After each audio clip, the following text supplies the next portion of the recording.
When he returned, the air in the house changed. Not instantly, not dramatically. It was more like a shift in lighting, the way shadows stretch differently when the sun dips behind a cloud. You don't always notice the change until you realize you're standing in something colder than before. I was in the kitchen, wiping down the counter for the second time that day. Not because it was dirty, but because it gave me something to do with my hands.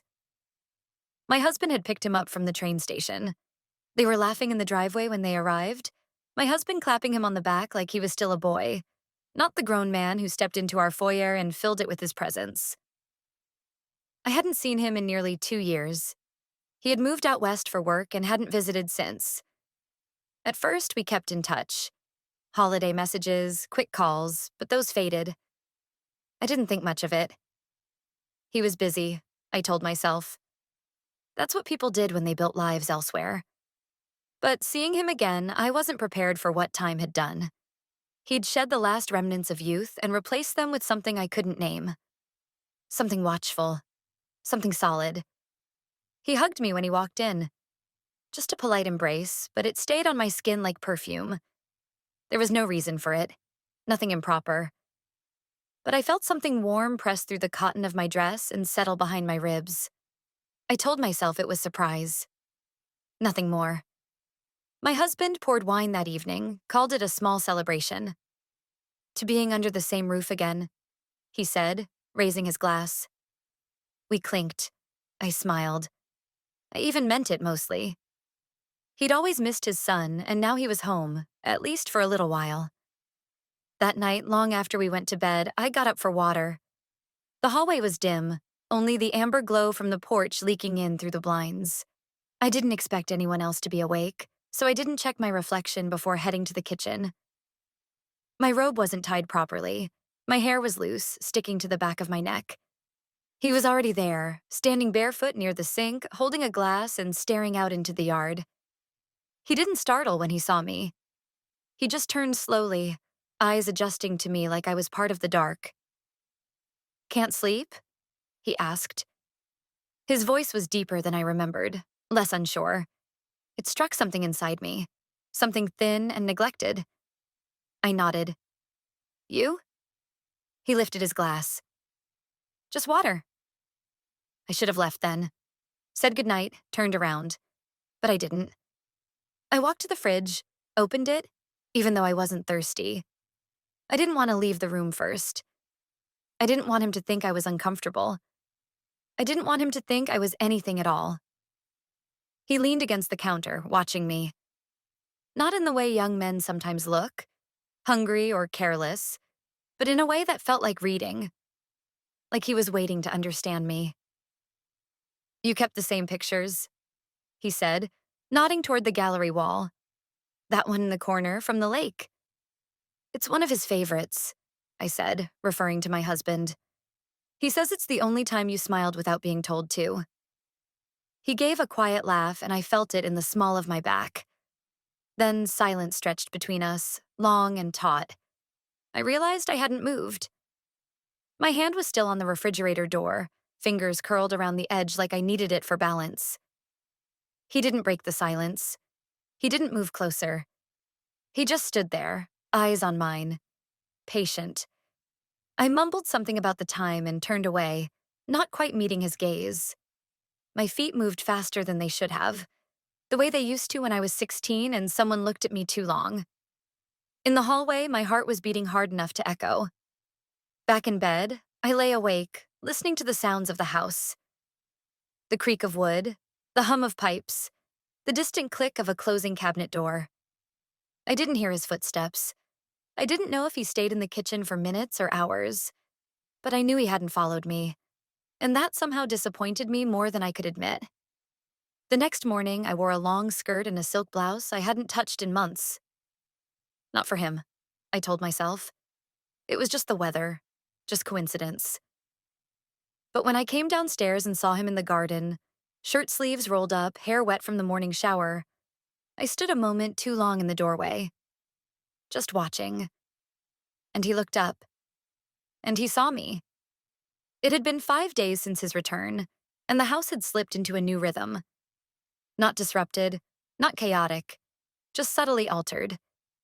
A recalibration, where silence now carried a different weight. The mornings were still the same. My husband left early for work, I brewed coffee, answered emails, folded laundry. But somewhere in those predictable motions, something electric coiled beneath the surface. He was usually awake before I came downstairs, already showered, making tea, or thumbing through his phone. Sometimes I found him sitting on the back steps, barefoot, with the cat curled beside him like he belonged here more than either of us. And I watched him.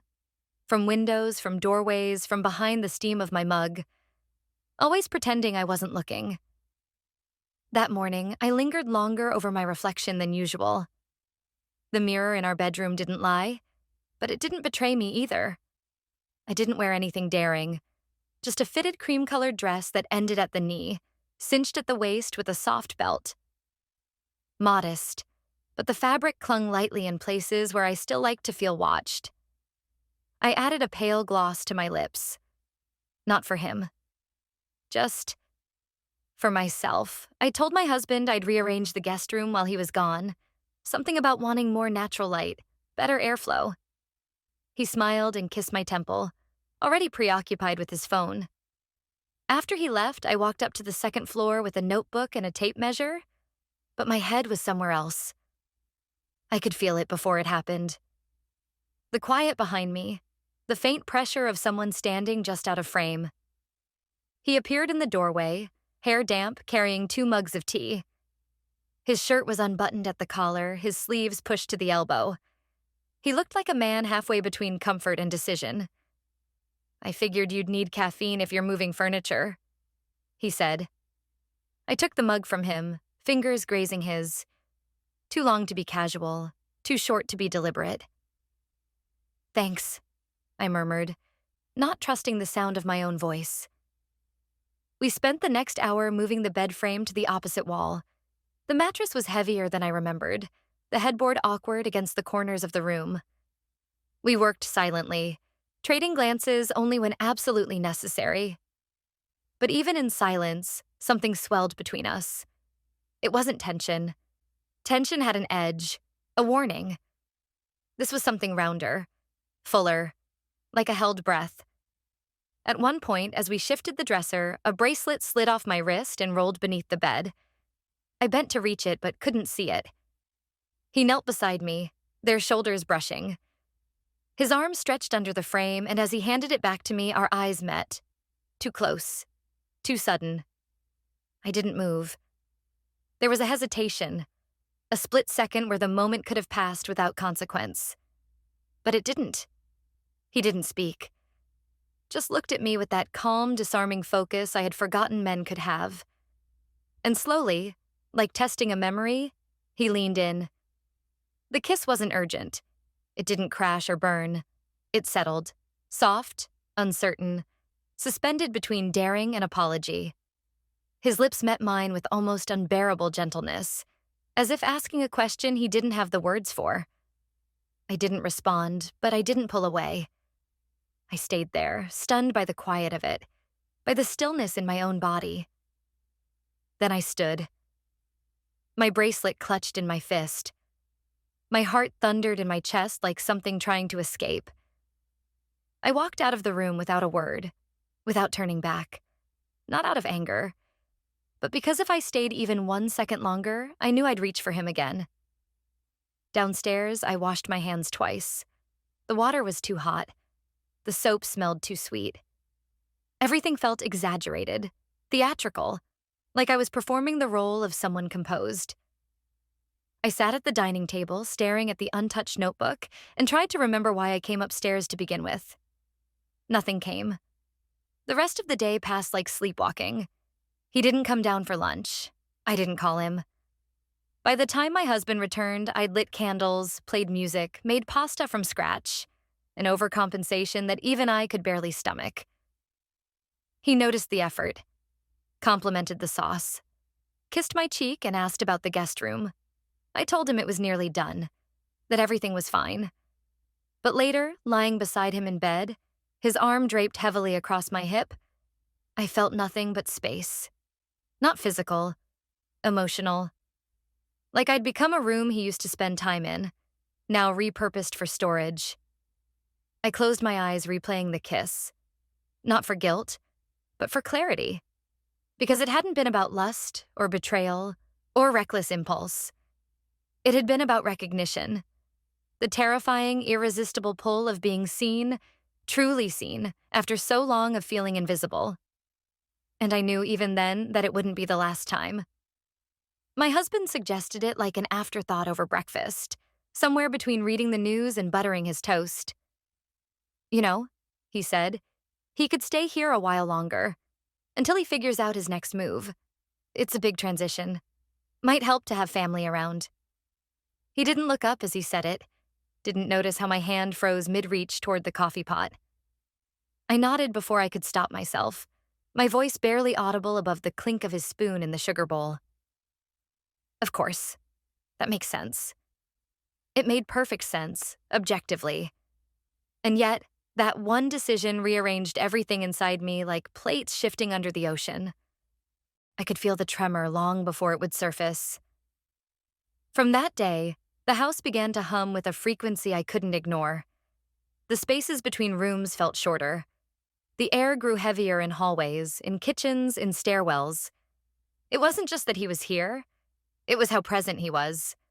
How aware I became of doors opening, water running, the sound of bare feet on wooden floors.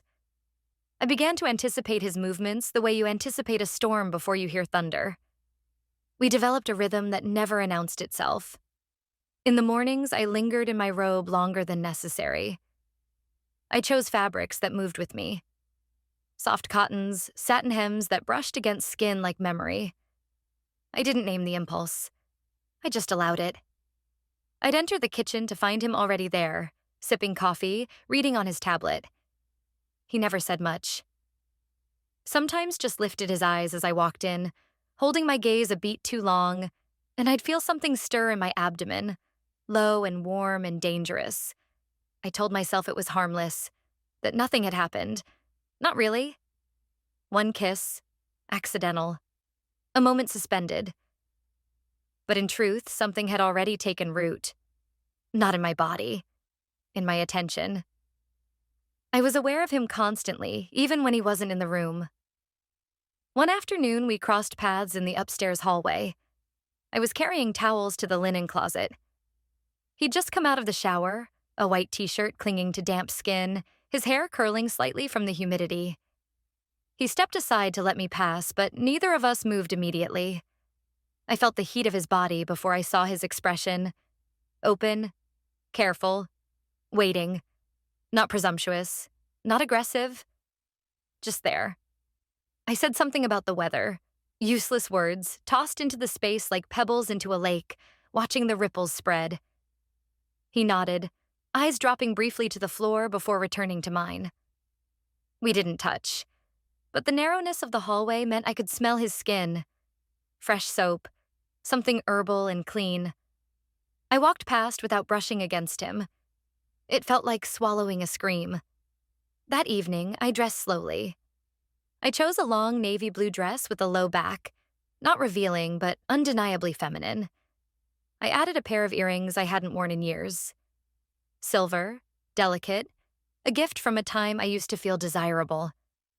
When I joined my husband downstairs, he looked up and smiled. "You look nice," he said, kissing my forehead. "What's the occasion?" I told him I was just tired of loungewear. He laughed and went back to his email. I watched him type, his focus elsewhere. I wondered if he even remembered the last time he touched me without prompting. Later that night, long after he'd fallen asleep, I stood by the bedroom window, the curtain brushing my bare shoulder. The street outside was quiet. The porch light cast golden shapes on the lawn. I saw a figure move in the side yard. Subtle, almost a shadow. He was walking to the garage, or maybe just pacing. I didn't turn on the light. I stood there, watching him move, and I felt something throb in me. Not longing exactly, but a kind of sorrow. A realization that this had already passed the point of innocent. The next morning, I found his jacket draped over the kitchen chair. I reached for it without thinking, folding it carefully, holding it in my hands longer than necessary. My husband walked in just then, distracted by a call, and didn't notice the flush on my neck, the way I pressed the jacket to my chest before setting it down. At lunch, the three of us sat together at the table. My husband talked about an upcoming business trip. 2 days, maybe 3. He asked if I'd be all right alone in the house. I told him I would. I smiled. I didn't look at his son. I didn't need to. Because the moment the words left my husband's mouth, the temperature in the room shifted. A current passed under the table, subtle and unmistakable. The kind that precedes lightning. And when the plates were cleared and my husband went back to his office upstairs, I stayed in the kitchen. Alone. Except I wasn't alone. I felt his eyes on me through the glass of the sliding door where he stood barefoot in the yard, pretending to check his phone. Neither of us said a word, but every nerve in my body was already preparing for what I now knew was inevitable. He left that morning just after dawn. The zipper of his suitcase scraped softly against the floor as he rolled it down the hall, and I followed him with a practiced expression, the same I'd worn for years during early departures. Alert, supportive, a little wistful. He kissed me at the door with the casual tenderness of someone who doesn't feel watched, then turned and walked down the porch steps into the waiting cab without glancing back. When the engine disappeared down the street, I closed the door and leaned against it for a moment longer than necessary. The house exhaled around me. For the first time in days, silence felt honest. I didn't go back to bed. I wandered the kitchen, then upstairs, trying to busy myself with surfaces to wipe, beds to straighten, laundry to fold. Anything to disguise the fact that I wasn't waiting, that I wasn't anticipating something I had no right to want. He appeared around 10, stepping lightly into the living room with his hair uncombed and eyes still marked with sleep.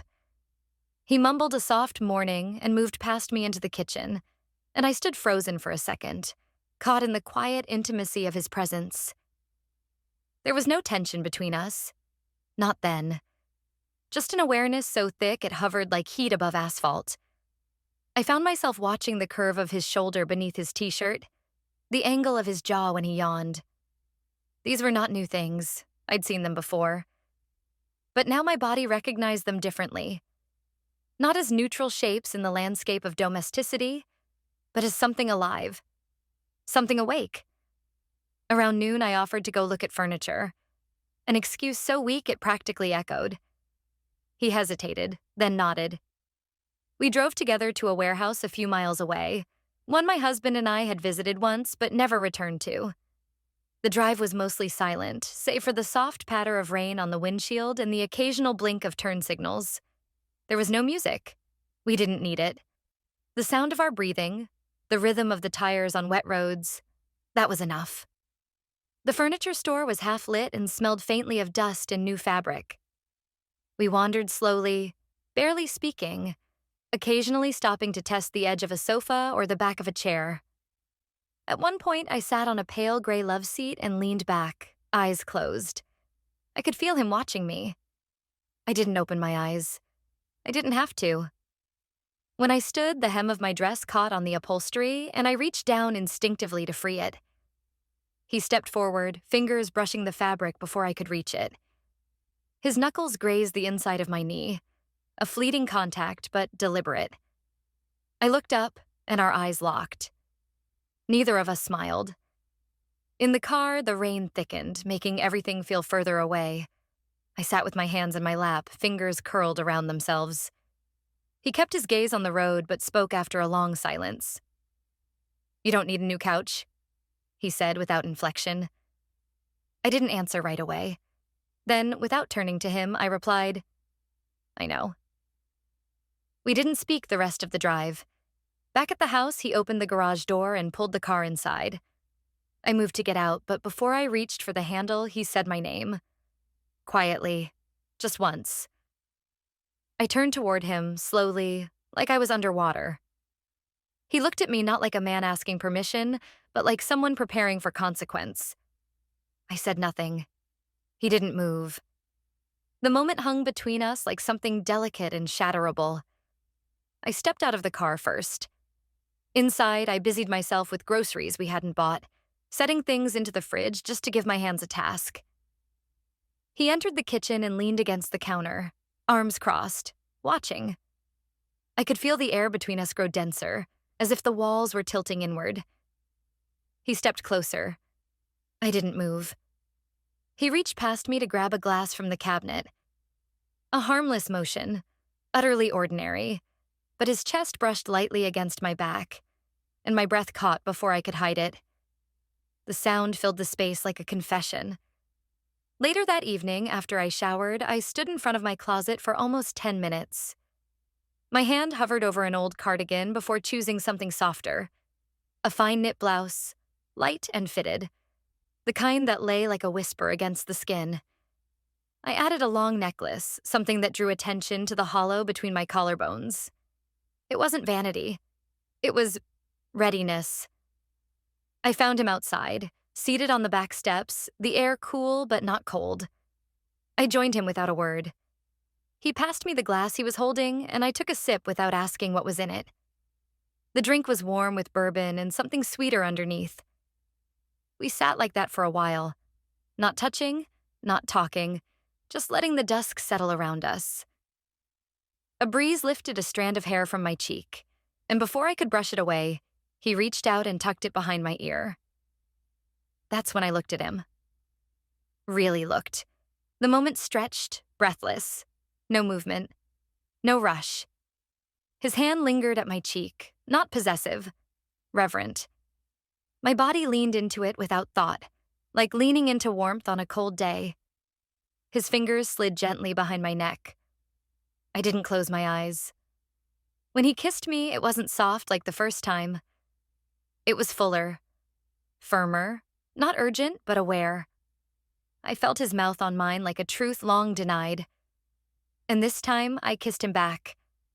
I didn't calculate the distance to the door, didn't imagine consequences. There was only his breath, my pulse, the slow spill of something inevitable. It wasn't frantic. It wasn't wild. But it left no part of me untouched. When we pulled apart, I didn't speak. I didn't need to.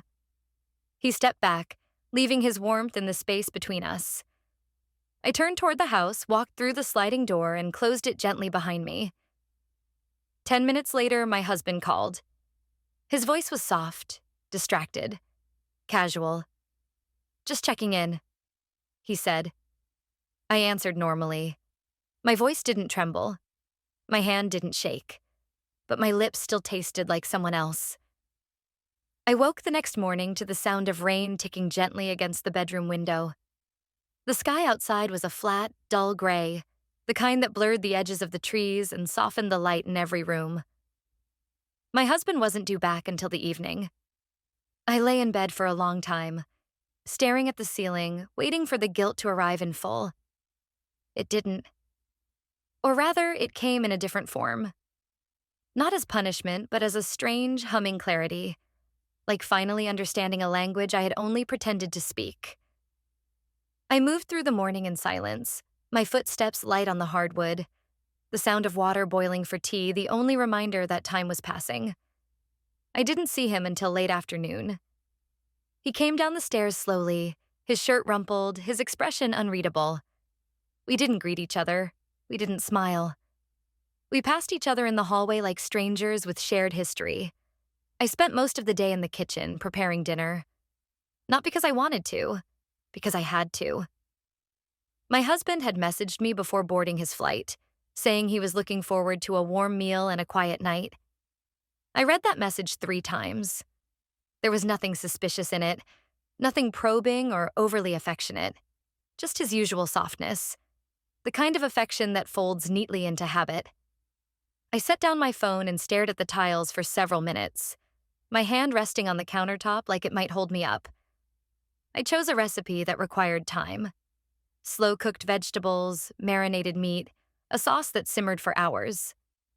I moved through it like a ritual, chopping, seasoning, stirring. At one point, I realized I was wearing one of my older aprons, the one with a faint grease stain on the hem. I took it off, went upstairs, changed into a pale sweater and a long skirt that brushed against my legs when I walked. I added perfume. Just a touch behind the ears. A habit. Nothing more. When I returned to the kitchen, he was already there. He stood by the window, arms crossed, watching the rain trail down the glass. He didn't look at me as I entered. I didn't speak. I reached for a plate, set it on the table, poured wine without asking if he wanted any. The air between us was charged, quiet. Not hostile, but too full to hold anything else. Then he turned, slowly, deliberately. Our eyes met. The silence deepened. "You look different," he said. It was the first real sentence he'd spoken to me all day. I didn't reply. Not with words, just held his gaze for a beat too long. Then I went back to stirring the sauce, my fingers trembling only slightly. We didn't touch. We didn't get close. But every movement between us felt like a rehearsal for something neither of us was ready to admit. My husband's return was marked by headlights sweeping across the living room wall just after 7. I heard the car door, the rustle of a suitcase, his key in the lock. He entered the house with a gust of damp air, kissed my cheek, set down his bag, and said he was starving. I told him dinner was almost ready. I smiled. My heart beat steadily, too steadily. We sat at the table, the three of us, like any other evening. Plates full, glasses refilled. The conversation was light. Work, flights, the weather. He complimented the meal, said he missed home-cooked food. I nodded, thanked him, met his eyes when I had to. Across the table, the one person who knew everything said nothing. His face was perfectly calm, but his foot tapped against the leg of the chair just once. A small betrayal, barely visible. After dinner, I offered to clean up. My husband protested, but only briefly. He yawned, said he was going to take a shower, unpack later. I watched him leave the room, his shoulders slightly slumped from travel. The door to the upstairs bathroom clicked closed, and I was alone again. I stood at the sink, sleeves rolled up, hands in soapy water. I felt him behind me before I saw him. He didn't speak. He didn't move. I didn't turn around.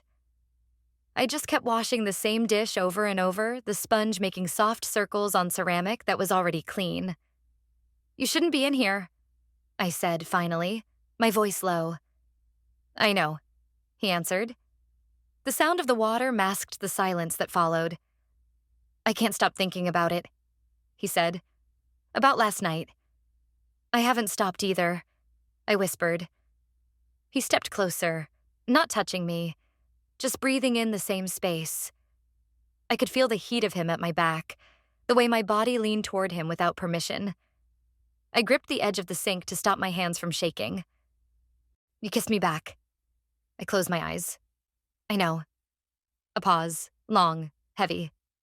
"Say it," he murmured. "Say you want it too." My throat tightened. My heart hammered. "I want it," I said. And then I turned. The kiss came like a closing door, quiet, final, irrevocable. It was nothing like before. It was deeper, slower, laced with something darker. A hunger that had waited too long. He held my face like it was fragile. My fingers twisted in the fabric of his shirt. My whole body ached with the terrifying relief of being touched, wanted, in a way I had forgotten was possible. We didn't speak when it ended. We didn't need to. I heard the upstairs bathroom door open. I stepped away, composed my face, wiped my lips with the back of my hand, reached for a towel and began drying plates like nothing had happened. When my husband came back down, hair damp, wrapped in his robe, he looked at both of us and smiled. "You two okay down here?" he asked. I nodded.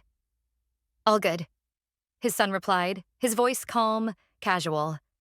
And just like that, the moment folded into silence. But I knew we had crossed something permanent. And I also knew I wasn't done.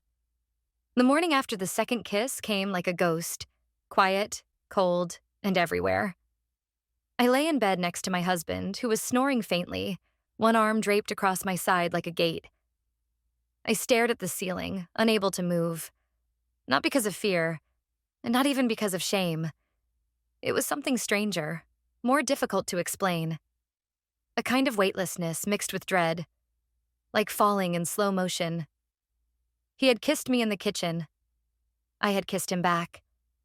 Not out of weakness, not even out of impulse, but with clarity, with choice. And yet, nothing had truly changed, not on the surface.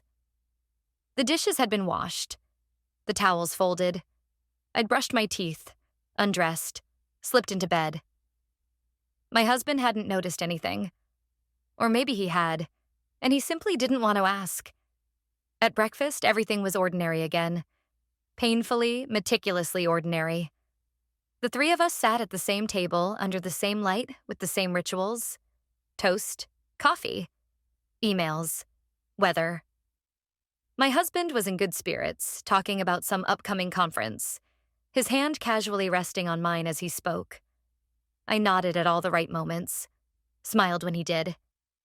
He looked at me with the same mild affection he always did, as if I were a cherished photograph on a wall he passed daily but no longer truly saw.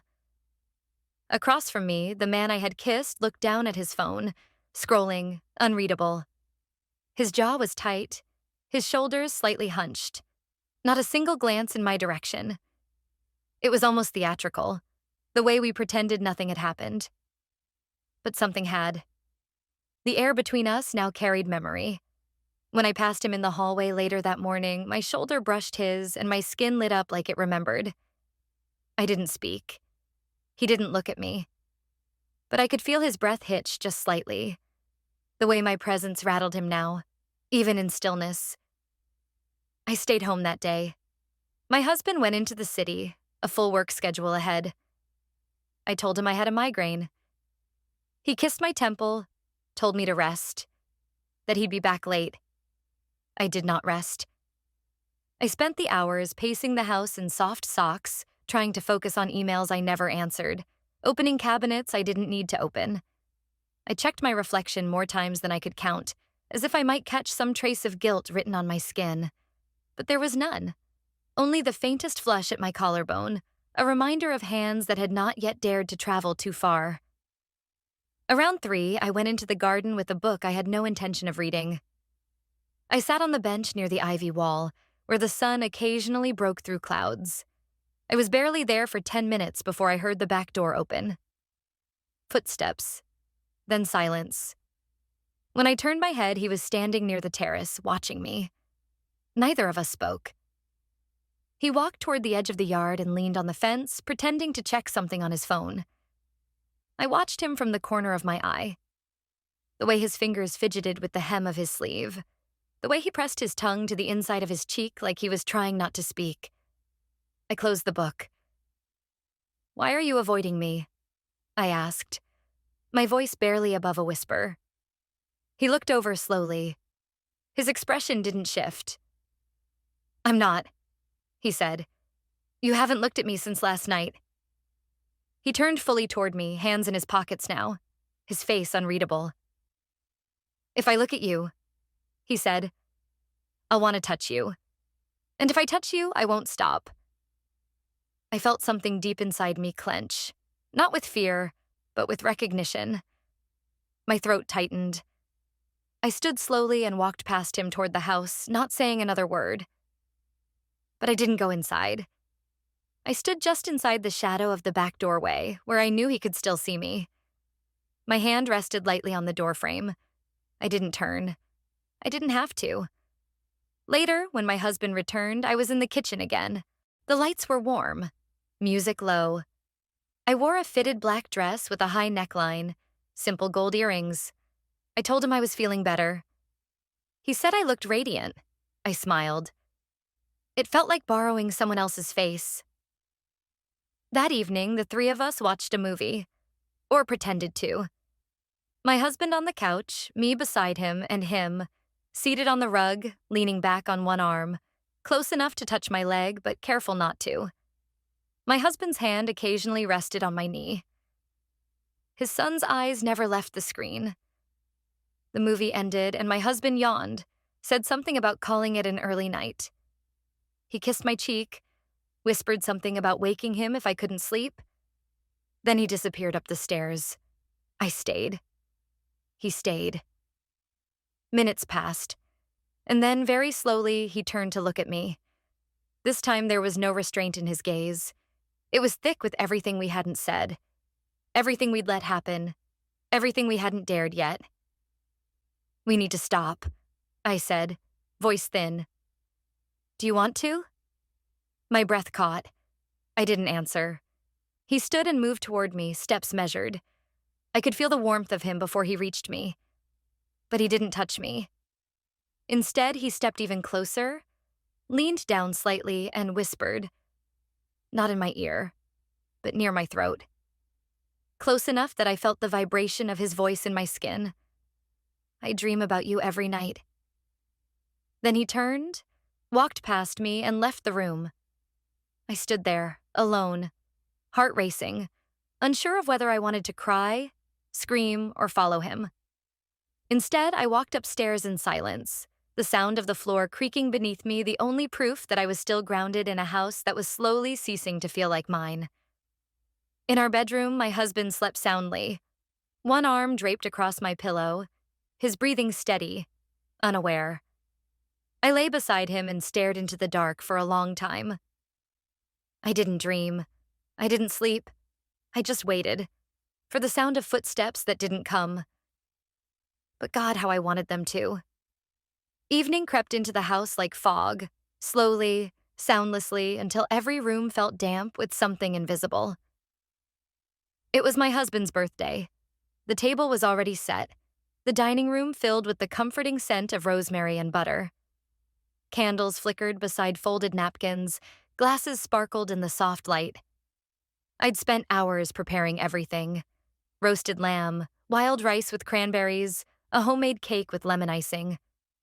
Not because I wanted to celebrate, but because it was what I was supposed to do. There were guests, 2 colleagues from his office and 1 neighbor who always laughed too loudly. Everyone brought wine. Everyone complimented the food. Everyone smiled. It was a portrait of domestic success. I moved between the kitchen and the table effortlessly, accepting praise with a polite tilt of my head, brushing off the backhanded, "you're always so put together" compliments with a practiced smile. He was there too, of course. The son. My stepson. The man I had kissed twice and dreamed of touching more. He arrived later than the others, under the excuse of a phone call. His shirt was black, sleeves rolled, wrist exposed, simple, quiet elegance. When I opened the door for him, our eyes met only briefly. His glance lingered just enough to burn, then slid away as if nothing was there at all. He handed his father a small, neatly wrapped box, a first edition of a book they used to read together. My husband was delighted. He clapped him on the back and raised his glass. I stood by the counter, wiping my palms on a towel that didn't need drying, pretending I hadn't noticed the way his fingers brushed mine when I accepted his coat. As the evening wore on, the wine loosened voices but sharpened my nerves. The room felt both too full and oddly hollow. Laughter erupted around jokes I didn't find funny. I nodded, poured more wine, carried plates. My husband kissed my hand and whispered that he hadn't seen me this beautiful in years. I thanked him and meant it. Not the words, the effort. But it was a look, not a touch, that fractured everything. It happened just after dessert. I leaned to clear a plate, and my scarf, the pale silk one I wore out of habit more than design, slipped from my neck and fell to the floor. He reached for it before I did, held it for a moment. Just a second too long. My husband saw it. The pause, the angle of his son's head, the expression I didn't have time to erase. He said nothing. He didn't even blink. But when I returned with the empty coffee pot, his eyes were no longer soft. They were narrowed slightly, as if focusing in on something far away, or very, very close. The evening ended as all pleasant evenings do, with coats and thank yous, kisses on cheeks, promises of dinner next month. My husband stood on the porch, waving.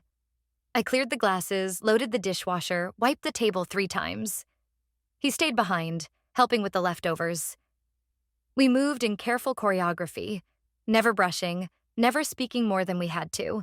When we stood by the sink, hands almost touching, I whispered without looking up. He saw.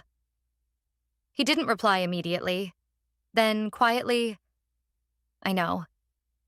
The air thinned, not with fear, but inevitability. We finished in silence. Later in bed, my husband lay with his back to me. His breathing was steady, a little too even, like someone performing the act of sleep. I turned my face to the window and tried to mirror him. Steady breath, unmoving limbs. But I couldn't keep still. I kept thinking about that scarf. How it had fallen. How he'd caught it. How quickly a moment becomes something else entirely. The next morning, my husband said nothing. Not over coffee. Not when I kissed his cheek goodbye. But I felt the difference in him. In the way he touched my shoulder, in the way he didn't meet my eyes. Something was coming, and neither of us was ready for it. The silence that followed his birthday didn't announce itself with shouting or slammed doors. It crept in gradually, like water seeping through the floorboards after a storm. At first, I told myself I imagined it. The subtle delays in my husband's responses, the longer pauses before he answered questions, the way his eyes no longer rested on mine but passed through them, like they were looking for something behind me, or beyond me. He didn't ask about the scarf. He didn't mention the moment. He didn't accuse or confront. He just withdrew, an inch at a time, until I couldn't remember the last time he kissed me without obligation or held my gaze without blinking away first. By the second morning after the dinner, I noticed he had moved his shaving kit to the guest bathroom. He said it was because the lighting was better. I said nothing. The explanation hung in the air like a curtain between us, too thin to block the light, but heavy enough to divide the room. We didn't argue. That would have meant energy, passion, something left to fight for. Instead, we moved like polite ghosts through the house, careful not to bump into each other, not to step on the other's silence. Meals were prepared and eaten with mechanical civility. His phone never left his side. Mine became a screen I stared into to avoid reflection. He didn't touch me. Not by accident, not on purpose. Even in sleep, his body stayed on his side of the bed, as though we were sharing space only by legal definition. I found myself becoming smaller, not in size, but in presence. I took shorter showers, wore quieter colors, walked softer down the stairs. I didn't want to provoke him. Or perhaps I didn't want to remind him that I was still there. And yet, despite everything, despite the dull ache that had settled into my chest like a second heartbeat, I couldn't stay away from the other presence in the house. I didn't seek him out, not overtly. But I found myself tracking his footsteps, pausing outside the room when I knew he was near, listening for the sound of his voice even when it wasn't speaking to me. He avoided me too. Not in punishment, but in restraint. The kind that burns deeper because it's chosen. He was quieter, more withdrawn, his shoulders tense, his hands always preoccupied, tapping, adjusting, distracting. But when our eyes did meet, it was like touching an open flame. Late one night, after my husband had fallen asleep, I stood in the hallway outside the guest room. I don't know why. I told myself I was checking for a draft, or listening for the cat. Lies that dissolved in the quiet. The door wasn't fully closed. A thin line of light cut across the floor. I didn't move. I just stood there, hand by my side, heart thudding like something trying to escape. I didn't knock. I didn't enter, but I didn't leave either. Inside, he must have felt me, the way you feel a storm coming, even if you can't see it yet. The next morning, he was gone before breakfast. I didn't ask where he went. He didn't leave a note. The day passed slowly. I opened every window. The air was crisp, the scent of autumn pushing through the curtains like a reminder that change doesn't wait for permission. I folded linens, rearranged the bookshelf, dusted the same surface 3 times. Every task was a placeholder for something I couldn't admit. that I missed him with a kind of ache I hadn't felt in years, not since the early days of marriage, when my husband's touch still felt like discovery. That evening, we had dinner in silence. My husband complimented the roast chicken. I nodded. He asked how my day was. I lied. He said he had to work late in the study. I knew he wouldn't. When I climbed the stairs hours later, the house was utterly still. I passed his study. The light was off. I paused outside the guest room again. This time, the door was closed. I didn't knock. I didn't even lift my hand. Instead, I went into my own room, undressed slowly, folded my clothes neatly at the edge of the bed. I put on the soft nightgown I only wore when I couldn't sleep, the one that clung lightly to my hips and carried the faintest trace of perfume. I lay on my side, facing the wall, the blankets pulled tight around me. My body wasn't cold, but I shivered. From stillness, from absence. Around midnight, I heard footsteps in the hallway. Slow, careful, deliberate. They stopped outside my door. I held my breath. They didn't knock. They didn't enter. After a long moment, they moved on. Back down the hallway, back to the guest room, back to silence. I exhaled into the darkness, eyes wide open, heart heavy with something I couldn't name. Not regret, not guilt. Something worse.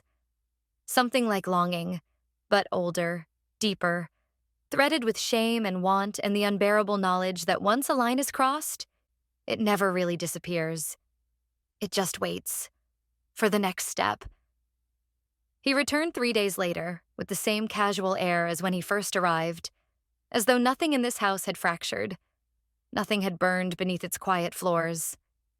There was no ceremony, no message, just the sound of keys on the console by the front door, the scent of cold air clinging to his coat, and the almost imperceptible change in gravity that happened whenever he entered the room. I was in the kitchen, slicing apples for a pie I no longer intended to finish. The radio murmured somewhere in the background, a soft, steady noise meant to distract from the thudding quiet in my chest. When I looked up, he was standing in the doorway, one hand gripping the frame, the other deep in his coat pocket. We didn't speak. He set his bag down, glanced at the hallway, then back at me. There was weariness in his shoulders, not from travel, but from the kind of distance that doesn't show on maps. His face was unreadable, and yet I saw everything in it. The weight of what we had done, the ache of what we hadn't, and the small, flickering hope that somehow, impossibly, the thread between us still held. I went back to the apples. He walked to the sink, washed his hands, then took the peeler from where I'd left it. We worked in silence, like dancers with muscle memory, each knowing when to reach, when to pass, when to step aside. When the pie was in the oven, I poured 2 cups of tea and handed him one. He took it without comment, his fingers grazing mine for the briefest second. But it was enough to spark something under my skin, something dangerously familiar. We stood near the window as the late afternoon light dimmed into amber. The trees outside were bare now, their branches sharp against the sky. Everything felt stripped down, exposed. I came back for my things, he said finally. The words weren't a surprise. Not really. I nodded. Of course. But that's not why I stayed this long. I looked at him then. Really looked. His eyes were steady, searching, not for forgiveness, for recognition. I know, I said. A beat of silence passed, longer this time. A quiet that pressed into the bones. You know I would have stayed, he said, more gently now. If you asked me to. I swallowed hard. I didn't ask. No, he agreed. You didn't. I set my cup down, suddenly unable to hold it. The tea had gone cold anyway. I wanted to reach for him, wanted it with a clarity that hurt. But I didn't move. I had learned finally that some choices can't be reversed once touched. I think about it, I whispered, more than I should. What? What we almost did. He looked at me then with something close to sorrow. Or maybe it was respect. He didn't answer. He didn't need to. That night, I lay awake in bed again, beside the man who still called me darling in public but hadn't reached for me in months. I listened to his breathing, slow and even. I stared at the ceiling, watching the flicker of car lights pass across it like ghosts. In the early hours of the morning, I got up and walked barefoot to the kitchen. I didn't turn on the lights. I stood by the window, watching the last of the leaves tumble across the lawn. The air smelled faintly of cinnamon and regret. Behind me, a mug was lifted from the cabinet. No words, just the sound of hands moving in a space we once shared. I couldn't sleep, I murmured, not turning. Neither could I. The silence stretched again, not heavy, not sharp, just present. I'm leaving in a few hours, he said. I figured. We stood like that for a while, two silhouettes in a quiet house, both trying to memorize the shape of something unfinished. When he finally left, I didn't walk him to the door. I stayed in the kitchen, waiting for the sound of it closing behind him, waiting for the finality. But when it came, it didn't slam. It clicked gently, deliberate, tender even. I looked down at the table where his cup still sat. Steam curled upward like breath held too long, and I understood something I hadn't before. The most painful endings don't come with violence. They come with restraint, with all the things left unsaid, all the steps not taken, and all the doors that close too softly to hear, but loud enough to remember.